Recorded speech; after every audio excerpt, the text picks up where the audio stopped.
ज्ञान सारक्स में आप सभी का स्वागत है। आज हम इतिहास के एक ऐसे कालखंड पर बहुत गहराई से चर्चा करने वाले हैं जिसे अक्सर भारत का स्वर्ण युग कहा जाता है।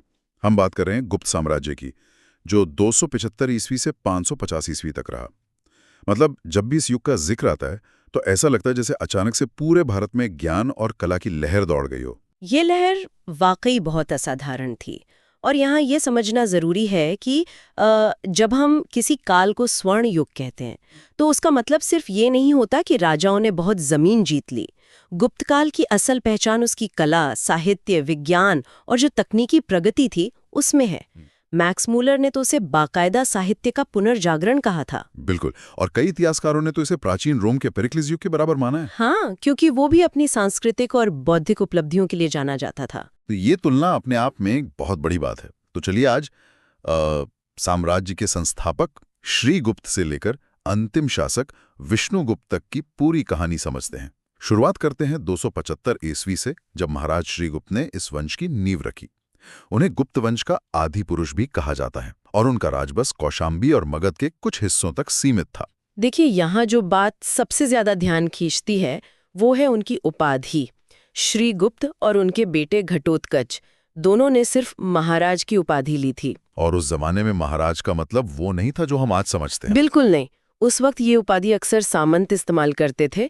तो ऐतिहासिक साक्ष्यों से लगता है कि ये शुरुआती गुप्त शासक पूरी तरह स्वतंत्र नहीं थे। वो शायद कुषाणों के अधीन एक सामंत रहे होंगे।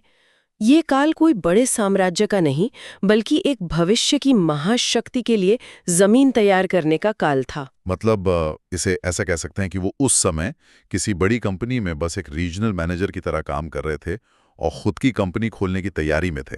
बहुत सही तुलना है। और ये जो स्वतंत्र कंपनी या विशाल साम्राज्य था, ये असल में 319 ईस्वी में जाकर बना, जब चंद्रगुप्त प्रथम गद्दी पर बैठे। इन्हें ही गुप्त वंश का असली संस्थापक माना जाता है। गद्दी पर बैठते ही इन्होंने गुप्त संवत नाम का कैलेंडर शुरू किया और खुद को महाराजाधिराज घोषित कर दिया। और राजधानी बना ली पाटलिपुत्र। ये सीधा सीधा ऐलान था कि अब हम किसी के अधीन नहीं हैं। महाराजा धीराज की उपाधि अपने आप में पूर्ण संप्रभुता का प्रतीक थी। लेकिन चंद्रगुप्त प्रथम की जो सबसे बड़ी उपलब्धि थी वो सैन्य नहीं थी, वो कूटनीतिक थी। आप लिच्छवी राजकुमारी कुमारी देवी से उनके विवाह की बात कर रही हैं ना? हाँ। राजनीति के नजरिए से वो कोई आम शादी नहीं थी। लिच्छवियों की प्रतिष्ठा बहुत बड़ी थी उस समय।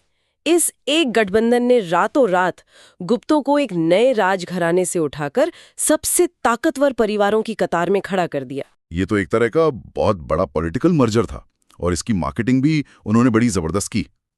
चंद्रगुप्त प्रथम ने राजा रानी वाले सोने के सिक्के जारी किए, जिन्हें दीनार कहते थे। बिल्कुल, उन पर राजा और रानी दोनों की आकृतियां छपी थीं। मतलब ये जनता को बताने का तरीका था कि अब हम दोनों शक्तियां एक हो चुकी हैं। सिक्के सिर्फ पैसा नहीं थे, वो प्रोपेगेंडा या जनसंचार का साधन भी थे। और ये रणनीति आगे और आक्रामक हो गई जब 335 ईस्वी में समुद्रगुप्त के हाथों में सत्ता आई। उनके राज में साम्राज्य बहुत तेजी से फैला। विंसेंट स्मिथ ने तो अपनी किताब अर्ली हिस्ट्री ऑफ इंडिया में उन्हें भारत का नेपोलियन कह दिया। ये नाम बहुत मशहूर है। लेकिन समुद्रगुप्त का एक और नाम था, लिच्छवी दोहित्र, मतलब लिच्छवियों का नाती। ये दिखाता है कि वो उस गठबंधन पर कितना गर्व करते थे। वो करते ही थे, और उनकी सैन्य उपलब्धियां तो बेमिसाल हैं। 100 युद्ध जीते और कभी कोई युद्ध नहीं हारे। पर यहाँ एक सवाल है। इतने बड़े भूभाग को जीतना और उसे संभालना बहुत अलग बातें हैं। क्या उनकी हर जगह एक ही सैन्य नीति थी? यही तो उनकी सबसे बड़ी राजनीतिक बुद्धिमत्ता थी। उन्होंने पूरे भारत के लिए कोई एक रूल नहीं बनाया। उत्तर भारत, जिसे आर्यावर्त कहते थे, वहां उन्होंने 9 राजाओं को हराकर प्रसबुद्धरण की नीति अपनाई। प्रसबुद्धरण, जिसका मतलब है जड़ से उखाड़ फेंकना। हाँ, मतलब राज्यों को खत्म करके सीधे अपने साम्राज्य में मिला लिया। लेकिन दक्षिण भारत यानी दक्षिणापथ के 12 राजाओं के लिए रणनीति एकदम अलग थी। वहां उन्होंने ग्रहण मोक्षानुग्रह की नीति अपनाई। मतलब पहले जीतो, हाँ, फिर मुक्त करो और फिर अनुग्रह करो। हाँ। पर यह बड़ा रिस्क नहीं लगता? इतनी दूर जाकर हराओ और फिर गद्दी वापस दे दो। क्या विद्रोह का डर नहीं था? रिस्क था, लेकिन उस समय के हिसाब से ये सबसे प्रैक्टिकल कदम था। इसे एक फ्रेंचाइजी मॉडल की तरह देखिए। पटना में बैठकर दक्षिण भारत पर सीधा राज करना और रोजमर्रा का शासन चलाना लगभग नामुमकिन था। तो उन्होंने खजाना लिया, टैक्स लगाया और राजपाट लौटा दिया। उन्हों मिलती रही। ये नहीं, 18 आठविक यानी जंगली राज्यों को सेवक बना लिया। और जो सीमांत राज्य थे जैसे नेपाल और कामरूप, उनके लिए भी तो 3 नीतियां थीं, सर्वकरदान, आज्ञाकरण और प्रणामगमन। मतलब टैक्स दो, आदेश मानो और दरबार में आकर हाजिरी लगाओ। उनका खौफ इतना था कि कुषाण और शकों ने भी घुटने टेक दिए थे। और इन सारी जीतों का दस्तावेज हमें प्रयाग प्रशस्ति से मिलता है। इसे उनके दरबारी कवि और युद्ध मंत्री हरिशेन ने लिखा था। ये पूरी प्रशस्ति संस्कृत और चंपू शैली में है, जहां गद्य और पद्य दोनों का इस्तेमाल हुआ है। और इस प्रशस्ति वाले स्तंभ की कहानी भी तो कमाल की है। ये मूल रूप से कौशाम्बी में अशोक का स्तंभ था। हाँ, ये ऐतिहासिक निरंतरता का बहुत बढ़िया उदाहरण है। बाद में अकबर इसे प्रयागराज लाया। आज अगर आप उस पत्थर को देखें तो सबसे पहले अशोक के अहिंसा के लेख दिखते हैं। उसी के नीचे समुद्रगुप्त की युद्ध की बातें हैं और उसी पर जहांगीर और बीरबल के लेख भी हैं। पादी बीली और परम भागवत बनकर वैष्णव धर्म की तरफ अपना झुकाव भी दिखाया। लेकिन 375 ईस्वी में उनके बाद जो हुआ वो एक डार्क चैप्टर की तरह है, रामगुप्त का आना। हाँ, विशाखदत्त के नाटक देवीचंद्र गुप्तम और बाणभट्ट के हर्षचरित में इसका जिक्र है। रामगुप्त बहुत कमजोर शासक था। शकों ने दबाव बनाया और उसने एक बहुत ही अपमानजनक प्रस्ताव मान लिया। और यहीं पर उनके छोटे भाई चंद्रगुप्त द्वितीय की एंट्री होती है। उन्होंने भेष बदलकर शक राजा की हत्या कर दी, वापस आकर रामगुप्त को हटाया और उसकी पत्नी ध्रुव स्वामिनी से शादी करके सत्ता अपने हाथ में ले ली। ये एक बहुत बड़े तख्ता पलट था जिसने साम्राज्य को बचा लिया। और यहीं से 376 ईस्वी में चंद्रगुप्त द्वितीय यानी विक्रमादित्य का महान शासन शुरू होता है। समुद्रगुप्त ने राज्य बढ़ाया था, पर इन्होंने उसे सांस्कृतिक शिखर पर पहुंचा दिया। और कूटनीति भी गजब की। उन्होंने अपनी बेटी प्रभावती गुप्त की शादी वाकटक नरेश रुद्रसेन द्वितीय से कर दी। और जब रुद्रसेन की मौत हुई तो प्रभावती ने राज संभाला। तो बिना लड़े ही दक्षिण तक गुप्तों का प्रभाव जम गया। इसे कहते हैं मास्टर स्ट्रोक। और सैन्य मोर्चे पर उन्होंने अंतिम शकराजा रुद्रसिंह तृतीय को हराकर पश्चिमी क्षत्रपों का सफाया कर दिया, शकारी की उपाधि ली और पहली बार व्याघ्र शैली के चांदी के सिक्के, जिन्हें रूपक कहते थे, वो जारी किए। बिल्कुल। और विक्रमादित्य का दरबार तो दुनिया के लिए ज्ञान का केंद्र था। उनके नवरत्न कोई सिर्फ कवि नहीं थे, वो उस दौर का सबसे बड़ा थिंक टैंक था। कालिदास का नाम तो सबसे ऊपर आता है। उनके नाटक अभिज्ञान शाकुंतलम, विक्रमोर्वशीयम, मालविकाग्निमित्रम, रघुवंशम और कुमार संभवम जैसे महाकाव्य और मेघदूतम जैसे खंडकाव्य, शूद्रक का नाटक मृच्छकटिकम भी तो था, जिसमें राजाओं के बजाय आम लोगों और व्यापारियों की कहानी थी। और विज्ञान का क्या? विज्ञान भी तो इसी समय चरम पर था। वराहमिहिर ने पंच सिद्धांतिका, बृहद संहिता और बृहद जातक लिखे। ग्रहों की गति और ग्रहण का सटीक आकलन हो रहा था उस वक्त। महान चिकित्सक धन्वंतरी भी उसी दरबार में थे। अमर सिंह ने अमरकोश बनाया, वरुरुचि ने व्याकरण पर काम किया, वास्तुकला के लिए शंकु थे, नीति के लिए वेताल भट्ट, ज्योतिष के लिए क्षपणक और कूटनीति के लिए घटकर पर। सोच के हैरानी होती है कि इतने सारे महान दिमाग एक ही छत के नीचे बैठे थे। और इसी शांत समाज को देखने चीनी यात्री फाहियान आए थे। उन्होंने सुशासन की बहुत तारीफ की, लेकिन सबसे दिलचस्प यह है कि उन्होंने पूरे यात्रा वृत्तांत में राजा का नाम ही नहीं लिखा। मतलब कानून व्यवस्था इतनी अच्छी थी कि एक विदेशी को राजा के खौफ से ज्यादा वहां की शांति और सिस्टम ने प्रभावित किया। और इस तकनीकी चमत्कार का सबसे बड़ा सबूत दिल्ली के मेहरौली का लौह स्तंभ है। चंद्रगुप्त द्वितीय ने इसे विष्णुपद पहाड़ी पर अपनी जीत के प्रतीक के रूप में बनवाया था। 1600 साल से खुले आसमान के नीचे है, पर आज तक जंग नहीं लगा। आज के वैज्ञानिक भी हैरान रह जाते हैं कि प्राचीन भारत का धातु विज्ञान इतना उन्नत कैसे था।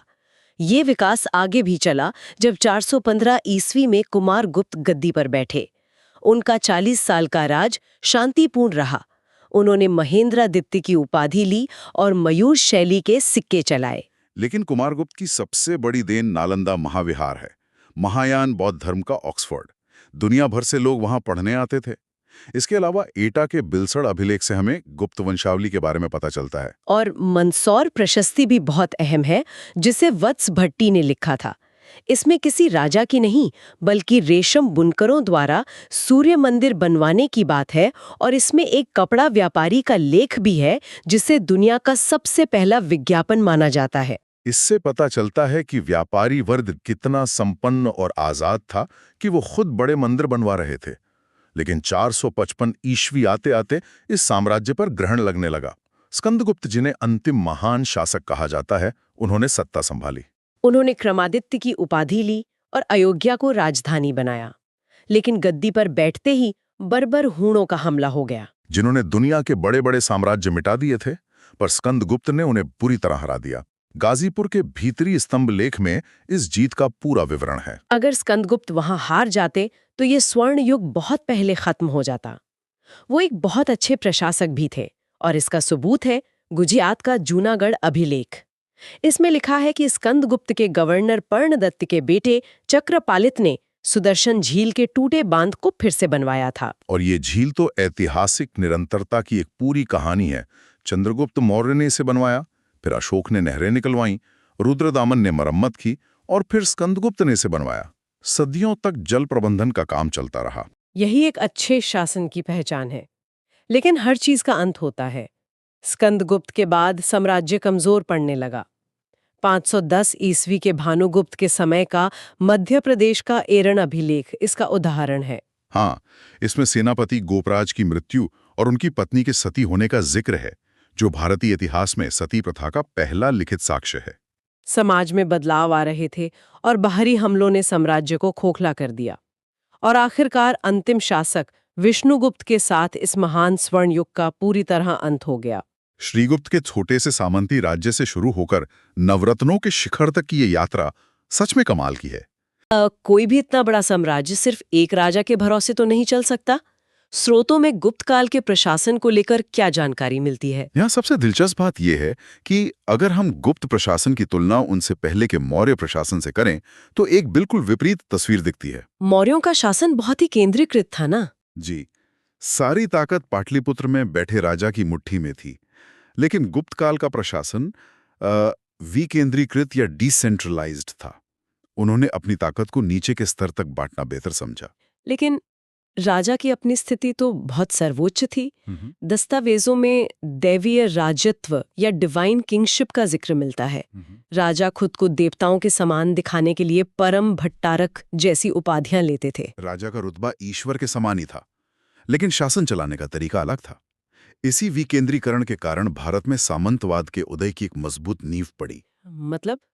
अब इसे ऐसे समझें, गुप्त काल में राजा अपने बड़े अधिकारियों को नकद वेतन देने के बजाय भूमि दान देने लगे। तो सैलरी के तौर पर सीधे जमीन दी जा रही थी। जी, अब सोचिए, जब किसी अधिकारी को वेतन की जगह एक बहुत बड़ा इलाका दे दिया जाए और कहा जाए ना कि यहां से राजस्व वसूलने का अधिकार भी तुम्हारा है, तो वो धीरे धीरे कितना शक्तिशाली हो जाएगा। उसके पास अपनी जमीन है, अपना पैसा है और शायद अपनी फौज भी। बिल्कुल। और समय के साथ ये सामंत इतने ताकतवर हो गए कि साम्राज्य की पकड़ कमजोर होने लगी। इसे अगर हम आज के किसी आधुनिक ढांचे से जोड़कर समझें, तो गुप्त काल का प्रशासनिक पदानुक्रम बहुत ही स्पष्ट था। सबसे ऊपर था साम्राज्य, जिसका प्रमुख राजा होता था, जैसे आज देश होता है। साम्राज्य को फिर प्रांतों में बांटा गया था, जिन्हें उस दौर में भुक्ति कहते थे। और इन प्रांतों को चलाने वाले अधिकारी भी अलग अलग थे। जो आंतरिक प्रांत थे, उनके प्रमुख को उपरी कहा जाता था, और सीमांत या बॉर्डर वाले प्रांतों के प्रमुख को गोपना कहते थे। एकदम सही। और उन प्रांतों के नीचे आते थे जिले, जिन्हें उस समय विषय कहा जाता था, और इनके प्रमुख को विषयपति कहते थे। जिलों को आगे तहसीलों में बांटा गया था, जिन्हें वीथी या पैठ कहते थे। और इस पूरी चेन की सबसे छोटी लेकिन सबसे अहम इकाई था ग्राम, यानी गांव, जिसका प्रमुख ग्रामिक कहलाता था। इन जिलों या विषयों का प्रशासन बड़ा अनोखा था। विषयपति कोई अकेला तानाशाह नहीं होता था। उसकी सहायता के लिए एक पूरी सलाहकारी परिषद होती थी, जिसमें शहर के सबसे प्रभावशाली लोग शामिल होते थे। हाँ, जैसे नगर श्रेष्ठी जो बैंकरों का प्रमुख होता था, सार्थवाह जो व्यापारी काफिले का प्रधान होता था, और प्रथम कायस्थ जो अमुख लिपिक होता था। आपने प्रथम कायस्थ का जो जिक्र किया ना, ये समाज के विकास के नजरिए से बहुत अहम है। याज्ञवल्क्य की स्मृति में हमें पहली बार कायस्थ शब्द का उल्लेख मिलता है। शुरुआत में ये कोई जाति नहीं थी ना? नहीं, बिल्कुल नहीं। ये लोग सिर्फ हिसाब किताब रखने वाले लिपिक हुआ करते थे, लेकिन प्रशासन में इनकी भूमिका इतनी ज्यादा महत्वपूर्ण हो गई कि समय के साथ यह एक पूरी तरह से नई और प्रमुख जाति में तब्दील हो गए। अब प्रशासन है, समाज है, तो जाहिर है अपराध भी होंगे। न्याय व्यवस्था में राजा ही सर्वोच्च न्यायाधीश था, लेकिन साक्ष्य बताते हैं कि दंड विधान काफी कोमल थे। न्यायपालिका के जो मुख्य न्यायाधीश होते थे उन्हें महादंड नायक या सर्वदंड नायक कहा जाता था। और यहाँ भी विकेंद्रीकरण का असर साफ दिखता है। स्थानीय स्तर पर पूग, जो व्यापारियों की समितियां होती थीं, और ग्राम पंचायतें अपने अपने स्तर के विवादों का निपटारा खुद ही कर लेती थीं। और कानून व्यवस्था बनाए रखने के लिए पुलिस विभाग का भी जिक्र है। प्रधान को दंडपाशिक कहा जाता था और साधारण पुलिस कर्मचारी जो गश्त लगाते थे उन्हें चाट और भाट कहा जाता था। पुलिस के अलावा एक बहुत विशाल सैन्य संगठन भी था। सेना के अलग अलग अंगों के लिए विशिष्ट पद बनाए गए थे। महाबलाधिकृत पूरी सेना का सेनापति होता था। हाथियों की सेना के प्रमुख को महापीलुपति और घोड़ों की सेना के प्रमुख को भटाशोपति कहते थे। इन सैन्य पदों में एक पद ऐसा है जो वाकई हैरान करता है, रणभांडागारिक। हाँ, ये एक बहुत ही आधुनिक सोच है। रणभांडागारिक सेना के लिए रसद यानी लॉजिस्टिक्स की व्यवस्था करने वाला अधिकारी होता था। उस दौर में सेनाएं जब हजारों मील का सफर तय करती थीं, तो उनके लिए खाने और हथियारों की सप्लाई चेन मैनेज करना कोई आसान काम नहीं था। सेना और प्रशासन को चलाने के लिए पैसा चाहिए जी। तो चलिए अर्थव्यवस्था की ओर मुड़ते हैं। राज्य की आय का मुख्य स्रोत भू राजस्व था। जी।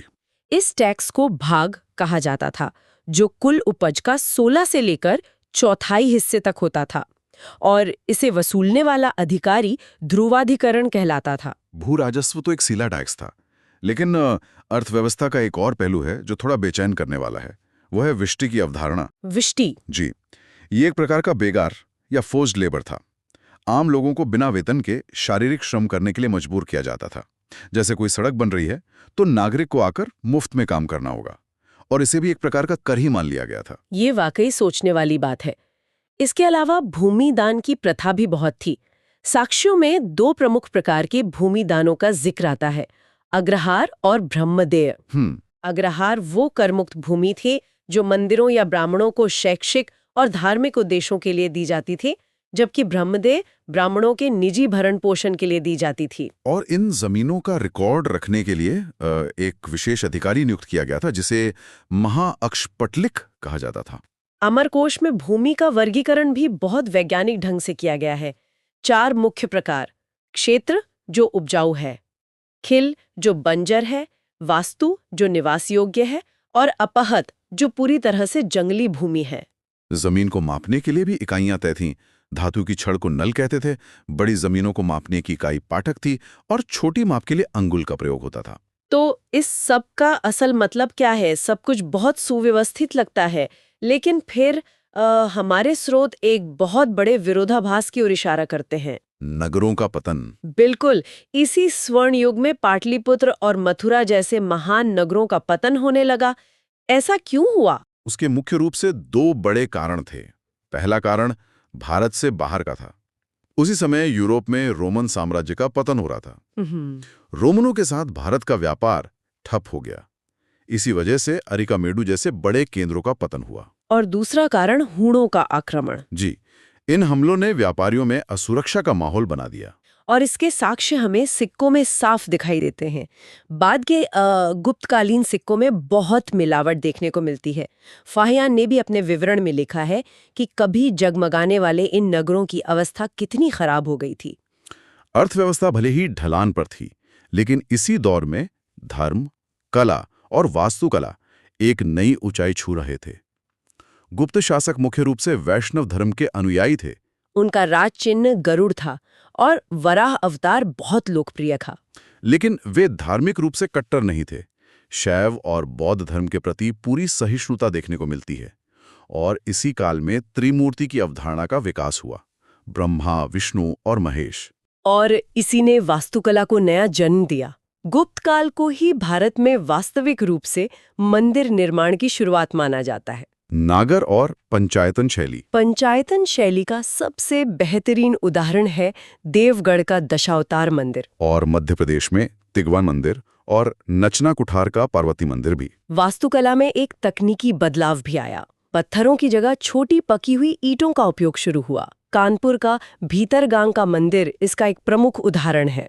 इसके साथ ही भूमरा और कोह के शिव मंदिर भी हैं। मूर्तिकला में मथुरा और सारनाथ प्रमुख केंद्र बनकर उभरे। ये एक बहुत ही महत्वपूर्ण सवाल खड़ा करता है, खासकर जब हम भानुगुप्त के एरन अभिलेख की बात करते हैं, जो 510 ईस्वी का है, जहां से 13.5 फीट ऊंची वराह प्रतिमा मिली है। लेकिन ये अभिलेख इतिहास के नजरिए से इतना अहम क्यों है? क्योंकि ये भारतीय इतिहास में सती प्रथा का प्रथम लिखित साक्ष्य है। इस अभिलेख में स्पष्ट रूप से उल्लेख है कि सेनापति गोपराज की मृत्यु के बाद उनकी पत्नी सती हो जाती हैं। एक स्वर्ण युग के सामाजिक ताने बाने को समझने के लिए यह एक बहुत ही गंभीर साक्ष्य है। ये सच में रोंगटे खड़े कर देने वाला विरोधाभास है। एक तरफ समाज में ऐसी प्रथाएं जन्म ले रही थीं और दूसरी तरफ चित्रकला में ऐसे भाव उकेरे जा रहे थे जो आज भी दुनिया को हैरान करते हैं। अजंता की गुफाएं। बिल्कुल, अजंता में कुल 29 गुफाएं हैं, जिनमें से गुफा नंबर 16, 17 और 19 मुख्य रूप से गुप्तकालीन मानी जाती हैं। ये महायान बौद्ध धर्म और बुद्ध के पूर्व जन्म यानी जातक कथाओं पर आधारित है। गुफा नंबर 16 में जो मरणासन राजकुमारी का चित्र है, उसमें दुख के भाव बहुत जीवंत हैं। और गुफा 17 को तो चित्रशाला ही कहा जाता है। इसमें माता और शिशु का मार्मिक चित्र मौजूद है। अजंता के अलावा धार जिले में बाघिन नदी के किनारे बाघ की गुफाएं हैं, जो लौकिक जीवन दर्शाती हैं। इसीलिए इसे रंग महल भी कहा जाता है। इसके अलावा त्रिमूर्ति शिव को समर्पित एलिफेंटा की गुफाएं और एलोरा की 34 गुफाएं जो हिंदू, बौद्ध और जैन धर्म से जुड़ी हैं। अब आते हैं उस क्षेत्र पर जिसके बिना कोई युग स्वर्ण युग का दावा नहीं कर सकता, साहित्य। संस्कृत को राजभाषा का दर्जा प्राप्त था। और नवरत्न कालिदास, जिन्हें भारत का शेक्सपियर कहा जाता है, उनकी रचनाएं जैसे अभिज्ञान शाकुंतलम, मेघदूतम और रघुवंशम, विष्णु शर्मा का पंचतंत्र जो सबसे ज्यादा अनुवादित हुआ, अमर सिंह का अमरकोश, विशाख दत्त का मुद्रा राक्षस और शूद्रक का मृच्छकटिकम। हमारे स्रोत बताते हैं कि पुराणों और स्मृतियों का जो अंतिम संकलन हम देखते हैं, वो काम भी इसी काल में पूरा हुआ था। साहित्य के साथ विज्ञान भी बहुत आगे था। यहाँ कहानी सच में बहुत दिलचस्प हो जाती है। आर्यभट्ट, आर्यभट्टियम और सूर्य सिद्धांत, शून्य का प्रयोग, गणित में पाई का मान और ये बताना कि पृथ्वी अपनी धुरी पर घूमती है। और उनके साथ ही वरामिहिर, जिन्होंने पंच सिद्धांतिका की रचना की। अगर हम धातु कर्म यानी मेटलर्जी की बात करें तो दिल्ली में मेहरौली का लौह स्तंभ, जो चंद्रगुप्त द्वितीय का माना जाता है, आज तक जंग मुक्त है। तो अब जब हम इन सभी ऐतिहासिक साक्ष्यों को एक साथ रखकर देखते हैं तो हम निष्कर्ष के तौर पर क्या कह सकते हैं? निष्कर्ष के तौर पर यही कहा जा सकता है कि गुप्त काल एक मिश्रित विरासत है। एक क्लासिकल युग, विकेंद्रीकरण और सामंतवाद ने राजनीतिक ढांचे को कमजोर किया। रोमन व्यापार रुकने से नगर मिट्टी में मिल गए। लेकिन दूसरी तरफ कला साहित्य में कालिदास, विज्ञान में आर्यभट्ट, इन अभूतपूर्व उपलब्धियों ने इसे निर्विवाद रूप से इतिहास का स्वर्ण युग बना दिया। ये वाकई एक बहुत ही संतुलित विश्लेषण है, लेकिन आज की चर्चा खत्म करने से पहले श्रोताओं के लिए सोचने हेतु एक विचार छोड़ना जरूरी है। अगर हम स्वर्ण युग के पैमाने को देखें तो ये एक बड़ा विरोधाभास है। बिल्कुल। एक तरफ हमारे पास आर्यभट्ट का विज्ञान और कालिदास का महान साहित्य है, लेकिन दूसरी तरफ विष्टि जैसे जबरदस्त श्रम का उदय, आन नगरों का पतन और सती प्रथा का पहला लिखित साक्ष्य भी इसी काल में मिलता है। तो ये सोचने वाली बात है कि इतिहास में स्वर्ण युग की परिभाषा क्या सिर्फ कला और विज्ञान के चरम को मानती है, या इसमें आम आदमी के जीवन की हकीकत कुछ अलग ही कहानी बयां करती है? इस सवाल पर विचार करना जरूरी है। जी। और हाँ, जाने से पहले एक छोटी सी अपील।